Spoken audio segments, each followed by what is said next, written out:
মানুষ, আমি দিন মসজিদ দিয়ে দিই সবাই।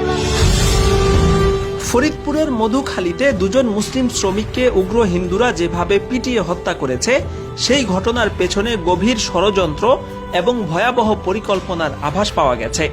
মানবজমিন সহ একাধিক জাতীয় পত্রিকার প্রতিবেদন অনুযায়ী হিন্দু অধ্যুষিত সেই এলাকার স্কুলের টয়লেটের নির্মাণ কাজ শুরু হলে ইউপি সদস্য অজিত কুমারের নেতৃত্বে স্থানীয় কিছু হিন্দু এসে মুসলিম ঠিকাদারের কাছে চাঁদা দাবি করে এবং চাঁদা না দিলে একাধিকবার তাদেরকে প্রাণনাশের হুমকি প্রদান করা হয়। এমনকি ঘটনার দিন অর্থাৎ 18 তারিখ বিকালে অজিত কুমারের নির্দেশে বিনয় সাহা নামে এক ব্যক্তি একদল যুবককে নিয়ে স্কুলের ভিতরে প্রবেশ করে এবং নির্মাণ কাজে ব্যবহৃত এক বান্ডেল রড ছিনিয়ে নেয়ার চেষ্টা করে। তখন নির্মাণ শ্রমিকদের সাথে তাদের কথা কাটাকাটি হয়।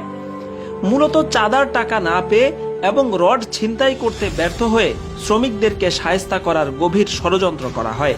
স্থানীয় ব্যক্তিবর্গ এবং সামাজিক মাধ্যমে অনেকেই দাবি করছেন, শ্রমিকদেরকে ফাঁসাতে প্রথমে পার্শ্ববর্তী মন্দিরের প্রতিমায় আগুন লাগানো হয়।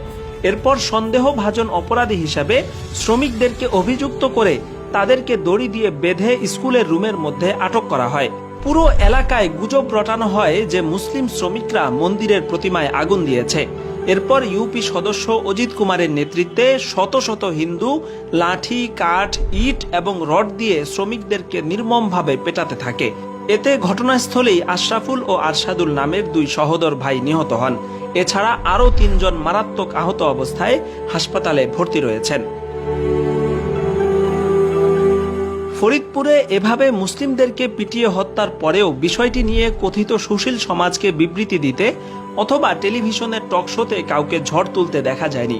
কিন্তু এই কাজ যদি মুসলিমদের মাধ্যমে হিন্দুদের বিরুদ্ধে ঘটত, তাহলে পরিস্থিতি কি হতো তা সহজেই অনুমেয়।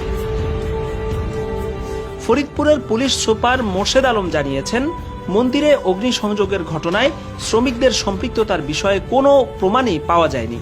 এরপরেও যারা সংখ্যাগরিষ্ঠ মুসলিমদের দেশে বসে নিরপরাধ মুসলিমদের পিটিয়ে হত্যা করেছে, এমনকি উদ্ধারকারী পুলিশ সদস্যদের উপরেও ভয়াবহ হামলা চালিয়েছে, সেসব উগ্র হিন্দুর ব্যাপারে কথিত সুশীল শ্রেণীকে মুখ খুলতে দেখা যায়নি।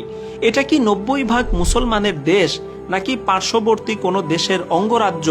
পরিস্থিতি দেখে সেটা অনুভব করাও এখন কঠিন হয়ে দাঁড়িয়েছে। এদেশের মুসলিম সমাজ এখনই যদি সচেতন না হয়, তাহলে সামনে আরো ভয়াবহ বিপদ অপেক্ষা করছে।